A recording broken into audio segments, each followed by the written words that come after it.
Hey guys, in today's video, I'm going to show you how to get infinity in Infinity Craft.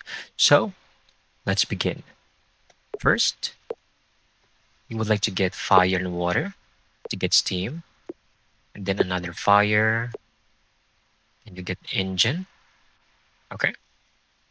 Next to engine, you would like another engine. Where's that? Okay. So now we got rocket over here.